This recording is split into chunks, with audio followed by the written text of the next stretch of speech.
मुंबई के एक छोटे से घर की डोरबेल बजी तो किचन में काम कर रही अनुपमा जोर से चीखी, अमित दरवाजे की घंटी सुनाई नहीं दे रही है क्या? देख तेरे पापा होंगे।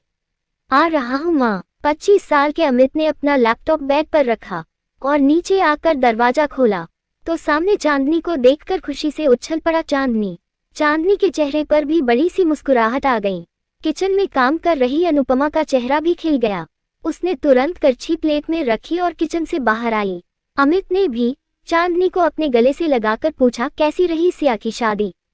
चांदनी कोई जवाब दे पाती उसके पहले ही अनुपमा ने उसे पुकारा तो चांदनी ने अंदर आकर उन्हें गले से लगा लिया। अनुपमा ने उसे अपनी बाहों में भर कर कहा, चांदनी तू 2 दिन के लिए भी कहीं चली जाती है तो ऐसा लगता है जैसे इस घर की आत्मा भी तेरे साथ ही चली गई है। चांदनी मुस्कुरा दी। उसने अपनी चाची की ओर देखा और उनके चेहरे को छूकर बोली, यही बात अगर आपने मेरे जाने से पहले कह दी होती चाची तो आपकी कसम मैं मनाली नहीं जाती। उसकी चाची उसके माथे को चूमकर बोली, जानती हूँ इसलिए तो उस वक्त मैंने कुछ भी नहीं कहा क्योंकि सिया तेरी बचपन की दोस्त है। उसकी शादी में जाना तेरे लिए उतना ही जरूरी था जितना कि तेरा खुद की शादी में होना। उनके इतना कहते चांदनी को हंसी आ गई। तभी चांदनी का सामान अंदर लेकर आया। अमित बोला, ओ प्लीज माँ, आप ना कुछ ज्यादा ही मेलोड्रामा करती हो। ऐसे फिल्मी डायलॉग आजकल कौन मारता है? शट अप अमित, अनुपमा और चांदनी एक साथ बोले और फिर हंसने लगे। चांदनी ने अपने आसपास देखकर पूछा, चाची चाचा जी अभी तक ऑफिस से नहीं लौटे क्या?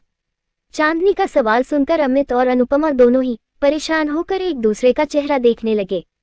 तभी अमित सिचुएशन संभालते हुए बोला, पापा ऑफिस से आ गए हैं चांदनी, बस सुधीर अंकल से मिलने गए हैं। ओह, चांदनी बच्चों की तरह मुंह बनाकर बोली। तभी अनुपमा ने उसके सिर पर हाथ फेरकर कहा, तू जाकर नहा ले, मैं तेरे लिए कॉफी बना देती हूँ। मेरी भी, अमित सोफे पर बैठकर टीवी ऑन करते हुए बोला। चांदनी भी सीढ़ियों से ऊपर अपने कमरे में जाने लगी। अनुपमा उसे जाते देख रही थी। उन्हें परेशान देखकर अमित बोला, माँ आप इतना टेंशन क्यों ले रही है? कोर्ट ने अगली तारीख दी है, हम केस हारे नहीं है। आप प्लीज कॉफी बनाइए ना। अनुपमा किचन में चली गई और अमित टीवी पर न्यूज देखने लगा। पर तभी म्यूजिक प्लेयर में बहुत तेज आवाज में गाना प्ले होने लगा। भाई बत्तूर, अब जाएंगे कितनी दूर? अमित ने इरिटेट होकर रिमोट अपने सिर पर मारा और बोला, आते ही शुरू हो गई। अब हर रोज सुबह शाम यही पुराने गाने सुनने पड़ेंगे। इतना कहकर अमित ने रिमोट सोफे पर पटका और छत पर चला गया। पर किचन में चाय बना रही अनुपमा के चेहरे पर गाना सुनकर मुस्कुराहट थी। इधर चांदनी नहाते हुए खुद भी गाना गुनगुना रही थी। वो नहाकर बाहर आई और गाने के बोल गुनगुनाते हुए नाचने लगी। तभी चांदनी के घर के बाहर एक ऑटो आकर रुकी। ऑटो में से एक अधेड़ उम्र के शख्स बाहर आए और ऑटो वाले को पैसे देने लगे। तभी गाने की आवाज उनके कानों में पड़ी और उनके उदास चेहरे पर जैसे चमक आ गई। अनायास ही उनके मुंह से चांदनी का नाम निकल गया। गाना खत्म होते ही उसी फिल्म का दूसरा गाना प्ले होने लगा। मेरे सामने वाली खिड़की में एक चांद का टुकड़ा रहता है। चांदनी मुस्कुराते हुए आईने के सामने आई और अपने गीले बालों को टॉवल से पोंछने लगी। इधर उस आदमी ने डोरबेल बजाई पर लाउड म्यूजिक की वजह से किसी को बेल सुनाई नहीं दी। तभी अमित ने आकर दरवाजा खोल दिया। अमित को सामने देखते ही उन्होंने ऊंची आवाज में पूछा, चांदनी आ गई ना? आ गई है पापा, तभी तो हमारा घर हिल रहा है। वो तो मैंने आपको छत से देख लिया, वरना आप डोरबेल ही बजाते रहते। अमित उनका थैला लेते हुए बोला। उसके पापा मुस्कुरा दिए और अंदर आए। वो ऊपर चांदनी के कमरे की ओर देखने लगे। तभी अमित जोर से चीखा, चांदनी आवाज कम कर, पापा आ गए हैं। चांदनी को कुछ सुनाई नहीं दिया, वो तो अपनी ही धुन में थी। अमित फिर से चीखने जा ही रहा था कि उसके पापा ने उसे रोक दिया और ना मैं अपनी गर्दन हिला दी। वो बिना कुछ कहे थैला लेकर किचन में जाने लगा तो उसके पापा ने उसका हाथ पकड़ लिया। अमित ने पलट कर देखा तो उन्होंने थैला लेकर वही टेबल पर रखा और उसमें से एक पैकेट निकालकर चांदनी के कमरे की ओर बढ़ने लगे। अमित मुस्कुरा दिया। चांदनी आईने के सामने खड़ी अभी भी अपने बाल झाड़ रही थी। तभी उसे आईने में अपने चाचाजी नजर आए। उसके चेहरे की मुस्कुराहट और बढ़ गई। वो तुरंत दौड़कर उनके सीने से लग गई। उसके चाचाजी ने उसके सिर पर बड़े प्यार से हाथ फेरा और फिर उसे वो पैकेट दिखाते हुए बोले, तेरे लिए समोसे लाया हूँ। चांदनी ने पैकेट लिया और खुशी से उछल पड़ी। उसने दौड़कर म्यूजिक प्लेयर बंद किया और बैग पर बैठकर पैकेट से समोसे निकालने लगी। तभी अमित ने आकर उसके हाथों से पैकेट छीना और उसमें से एक समोसा निकालकर खाते हुए बोला, सिर्फ तेरे लिए नहीं है, मेरे लिए भी है। चांदनी का मुंह गुस्से में खुल गया और वो बच्चों की तरह अपने चाचाजी को देखने लगी। उसका चेहरा देखकर उसके चाचाजी तुरंत आगे आए और उन्होंने अमित के हाथों से पैकेट छीनकर चांदनी को देकर कहा, 3 दिन से चांदनी के हिस्से के समोसे भी तू ही खा रहा है, अब उसे खाने दे। चांदनी अमित के पास ही बैठकर समोसे खाने लगी। तभी अनुपमा कॉफी लेकर आई और बोली, इस घर का राशन एक बार खत्म हो सकता है, पर इस घर में समोसे कभी खत्म नहीं होते, ये जानते हुए भी कि ये सब रोज खाने से कोलेस्ट्रॉल बढ़ता है।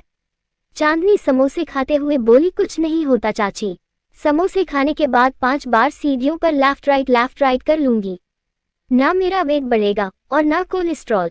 और अमित, वो तो रोज एक्सरसाइज करता है, किसी को कुछ नहीं होगा, हर सवाल का जवाब होता है तेरे पास, बहस करने में तुझसे कोई नहीं जीत सकता। अनुपमा ने इतना कहकर कॉफी मग अपने पति की ओर बढ़ा दिया।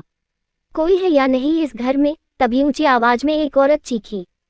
उसकी आवाज सुनते ही अनुपमा ने बड़ी बड़ी आंखों से अपने पति की ओर देखा तो वो भी उसे देखने लगे। चांदनी और अमित के हाथों से भी समोसे छूटकर फर्श पर गिर गए। माँ! अनुपमा के मुंह से ये शब्द सुनकर अमित और चांदनी दोनों ने अपने सिर एक दूसरे से टिका लिए और एक साथ बोले, फिर से आ गई। अनुपमा परेशान होकर चांदनी से बोली, चांदनी प्लीज, मेरी खातिर उनकी बातें इधर के कान से सुनना और उधर से निकाल देना, उनसे कोई बहस मत करना प्लीज। चांदनी को ना चाहते हुए भी हमें अपना सिर हिलाना पड़ा तो अनुपमा ने मुस्कुराते हुए बड़े प्यार से उसके सिर पर हाथ फेरा और वहां से चली गई। उनके जाते ही चांदनी ने ऐसा चेहरा बना लिया जैसे उसे बहुत रोना आ रहा हो। अमित ने उसका चेहरा देखा तो उसका सिर अपने कंधे पर रखकर बोला, सब ठीक हो जाएगा चांदनी, बुरा वक्त है, कुछ पलों में गुजर जाएगा। धीरज मुस्कुराते हुए वहां से चले गए। अनुपमा तेजी से सीढ़ियों से नीचे आते हुए बोली, माँ आप अचानक से फोन भी नहीं किया आपने, अब क्या अपनी बेटी के घर आने से पहले मुझे फोन करना पड़ेगा? सामने खड़ी बूढ़ी औरत ने अकड़कर पूछा। तो सीढ़ियों से नीचे आ रहे धीरज बोले, ये आपका घर है माँ, आपका जब दिल करे आप आ सकती है। उस औरत के चेहरे पर मुस्कुराहट आ गई। वो धीरज के पास आई तो उन्होंने उनके पैर छुए। उस औरत ने उनके सिर पर हाथ फेरकर आशीर्वाद दिया, जीते रहो बेटा, इस घर में एक आप ही तो हो जिसे मेरे यहाँ आने से खुशी होती है, वरना मेरी खुद की बेटी मुझे देखकर ऐसे मुंह बनाती है जैसे मैंने जबरदस्ती उससे रिश्ता जोड़ा हुआ है। अनुपमा कुछ कहने जा ही रही थी कि धीरज ने उसे चुप रहने का इशारा किया। अनुपमा को ना चाहते हुए भी चुप रहना पड़ा। धीरज मुस्कुराते हुए बोले, ऐसा नहीं है माँ, अनु ऐसा कभी नहीं सोचती, माँ है आप उसकी और बहुत प्यार करती है ये आपसे, वो तो मुझे देख ही रहा है। उस औरत ने अनुपमा की ओर देखकर जवाब दिया। अनुपमा बिना उनकी ओर देखे बोली, चाय लेकर आती हूँ आपके लिए। इतना कहकर अनु किचन की ओर जाने लगी तो उसकी माँ बोली, तू क्यों लाएगी? चांदनी कहाँ है? उससे घर के काम करवाना कब शुरू करेगी? अनु के कदम रुक गए। उसे बहुत गुस्सा भी आया पर उसने अपनी माँ की बातों को इग्नोर किया और किचन में चली गई। धीरज सोफे की ओर इशारा करके बोले, आइए माँ बैठिए, चांदनी अभी अभी मनाली से लौटी है, थकी हुई है। अमित की नानी विमला मुंह बनाकर बैठ गई। ऊपर से ये सब देख रही चांदनी आहिस्ता से अमित से बोली, इससे पहले कि राहु काल की दृष्टि मुझ पर पड़े मैं तो चली अपने रूम में। चांदनी इतना कहकर चली गई। अमित ने पलटकर उसे देखा ही था कि उसकी नानी की नजर उस पर पड़ी। अमित को देखते ही वो मुस्कुराते हुए बोली, अमित मेरा बच्चा, यहाँ आ अपनी नानी के पास। अमित न चाहते हुए भी मुस्कुराते हुए सीढ़ियों से नीचे आया। आते ही उसने उनके पैर छुए तो उसकी नानी उसके सिर पर हाथ फेरकर बोली, हमेशा ऐसे ही खुश रहो, कभी किसी की बुरी नजर न लगे तुम्हें। अमित अपनी नानी का सामान मेहमानों के कमरे में रख दो, धीरज बोले। अमित ने सामान उठाया और चला गया। उसके जाते ही विमला ने धीरज से कुछ कहना चाहा पर तभी म्यूजिक प्लेयर ऑन हो गया और उसमें गाना प्ले होने लगा, एक चतुर नार करके सिंगार। गाने की आवाज कानों में पड़ते ही विमला ने अपने दोनों हाथ कान पर रख लिए। धीरज ने भी अपनी आंखें बंद कर ली। तभी विमला जोर से चीखी, चांदनी बंद कर इसे, चांदनी मैं अभी बंद करवाता हूँ। इतना कहकर धीरज उठने लगे पर विमला ने उनका हाथ पकड़ लिया और उन्हें रुकने का इशारा किया। धीरज रुक गए। विमला गुस्से में ऊपर चांदनी के कमरे की ओर बढ़ने लगी। धीरज भी तुरंत उनके पीछे गए। वो जैसे ही चांदनी के कमरे में पहुंची तो उन्होंने देखा कि वो अपना बड़ा सा टेडी बियर बाहों में भरे टीवी पर टॉम एंड जेरी देख रही थी, पर म्यूजिक प्लेयर भी ऑन था। उन्होंने गुस्से में आकर म्यूजिक प्लेयर बंद कर दिया। तभी धीरज भी वहां आ गए। म्यूजिक प्लेयर बंद होते ही चांदनी ने टीवी की वॉल्यूम फुल कर दी। ये देखकर धीरज की भी आंखें खुली की खुली रह गई और विमला का गुस्सा और बढ़ गया। उसने गुस्से में टीवी बंद कर दी तो चांदनी ने तुरंत उनकी ओर देखा। मेरी बेटी ने तेरी परवरिश की है तो जाहिर सी बात है कि ये बदतमीजी उसने तुझे नहीं सिखाई होगी। कहाँ से सीख कर आई है ये बदतमीजी? अमित की नानी ने पूछा। चांदनी बेड से उठकर उनके पास आई और फिर से टीवी ऑन करके बोली, आपसे ही सीखी है विमला जी।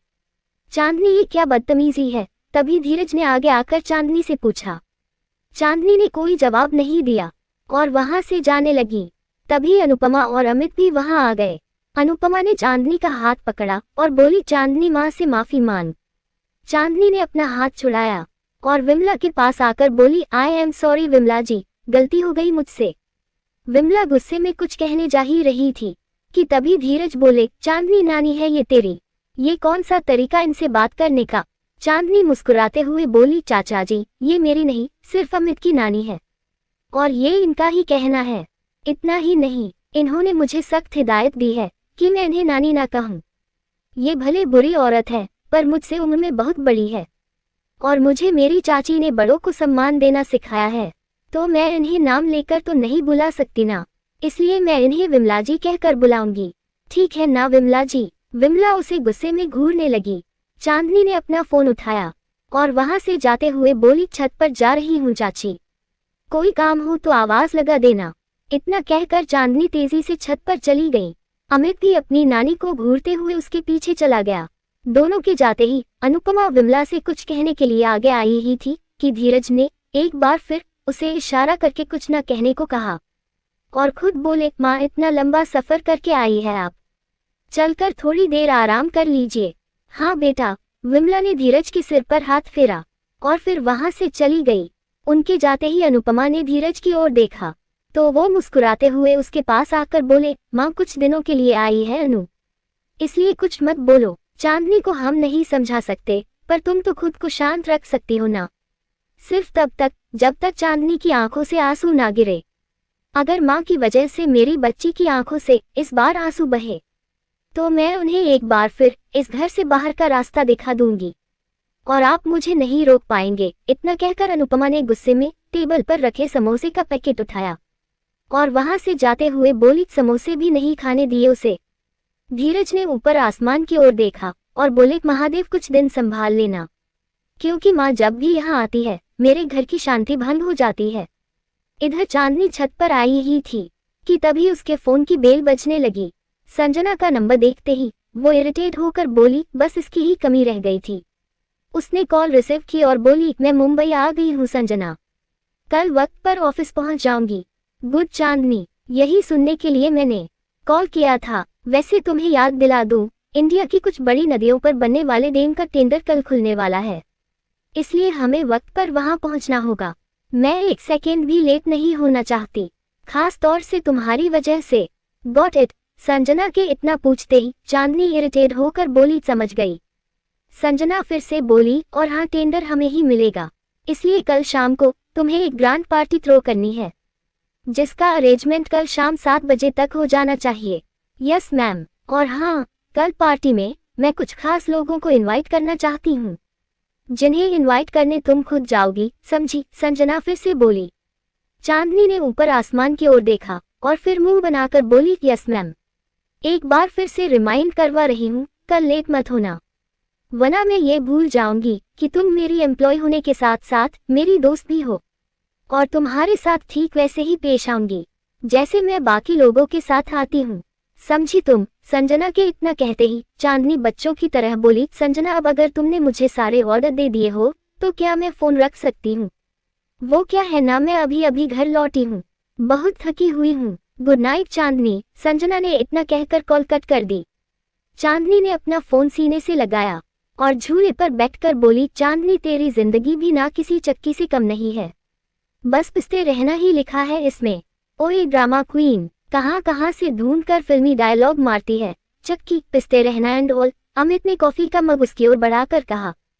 चांदनी ने मग लिया तो अमित उसकी बगल में बैठकर बोला, अगर नानी की वजह से ये सब कह रही है तो वो कुछ दिन ही यहाँ रहेगी, क्योंकि माँ खुद उन्हें बहुत जल्द यहाँ से रफा दफा कर देगी।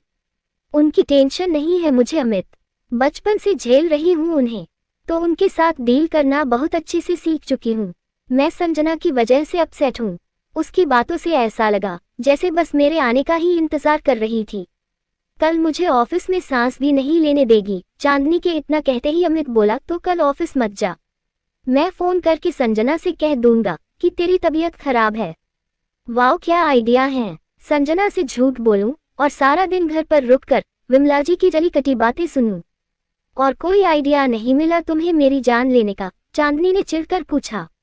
शट अप यार चांदनी, कुछ भी बोलती है। नानी तेरी जान थोड़ी ले लेगी, वो तो बस तुझे। इतना कहकर अमित चुप हो गया। उसके चुप होते ही चांदनी गुस्से में भड़की, चुप क्यों हो गए? बोलो ना, बोलो कि वो मुझे मनहूस समझती है, क्योंकि मेरे 5वें बर्थडे पर उनकी बड़ी बेटी और उनका दामाद मुझे बचाते हुए एक हादसे का शिकार हो गए थे। अमित ने अपनी आंखें बंद की और फिर चांदनी की ओर देखकर बोला, उनके कहने से क्या होता है मेरी बहन, तू उनकी बातों पर ध्यान ही क्यों देती है? इस कान से सुनकर उस कान से निकाल दिया कर।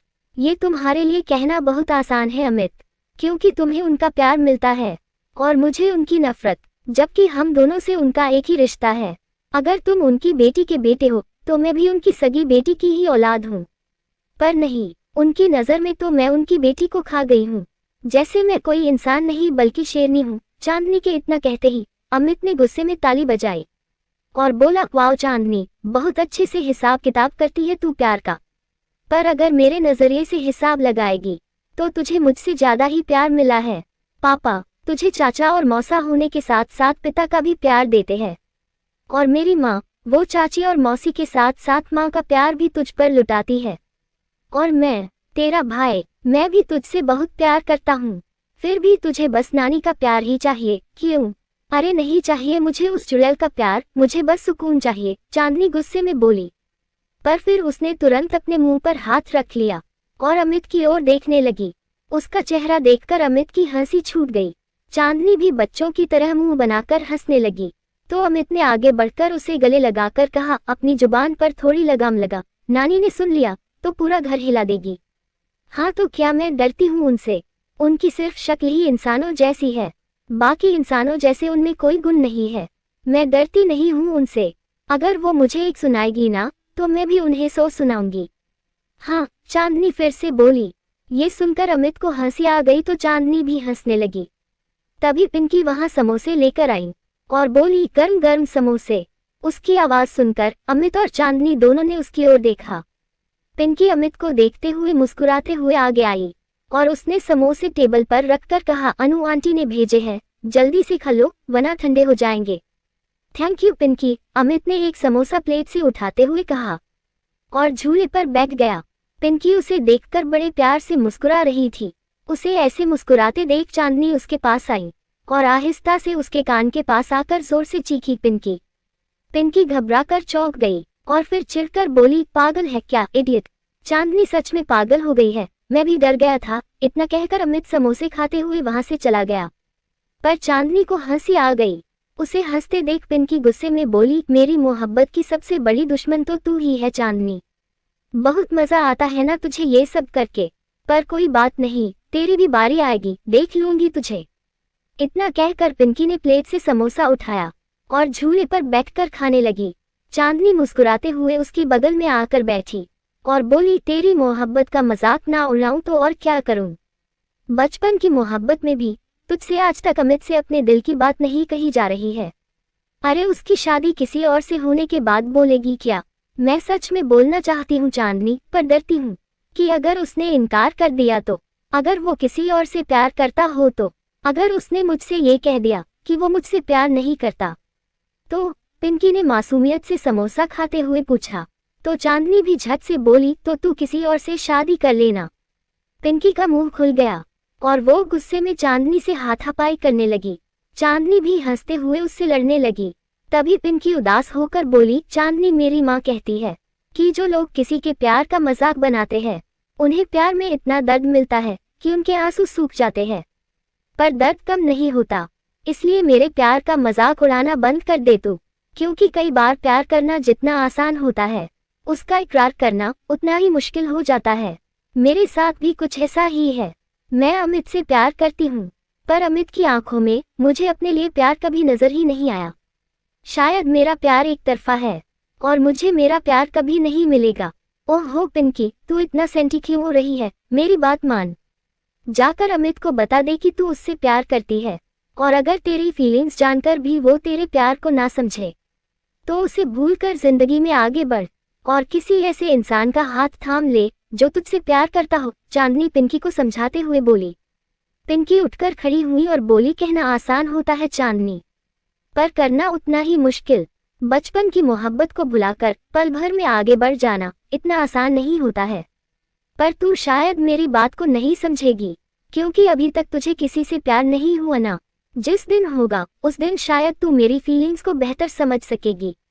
पिंकी की बातें सुनकर चांदनी ने अपने दोनों हाथों से अपना सिर पकड़ लिया और चिढ़कर बोली, बस कर यार पिंकी, तेरी बातें सुनकर मेरा सिर चकराने लगा है। मुझे नहीं करना कभी किसी से प्यार। मैं तो वही शादी कर लूंगी जहां मेरे चाचा जी कहेंगे। कोई टेंशन नहीं चाहिए मुझे मेरी लाइफ में। चांदनी के इतना कहते ही पिंकी को हंसी आ गई। चांदनी उसे हंसते देख हैरान थी। तभी पिंकी उसके पास आकर बोली, माय डियर फ्रेंड, जब आपके जैसे प्यार से भागने वाले लोगों को प्यार होता है तो ग्रेट लव स्टोरीज बनती है, और मेरा दिल कहता है कि तेरी प्रेम कहानी भी ग्रेट लव स्टोरियों में शुमार होगी। चांदनी झट से बोली, ऐसा कभी नहीं होगा पिंकी, क्योंकि उससे पहले मेरी शादी हो चुकी होगी। हाँ, पिंकी का मुंह खुल गया तो चांदनी ने मुस्कुराते हुए अपने दोनों पैरों को झूले पर रखा और बोली, हाँ, और वो भी राजीव से। चांदनी के इतना कहते ही अभी अभी आया समय हक्का बक्का रह गया और पिंकी भी। लेखिका कविता वर्मा।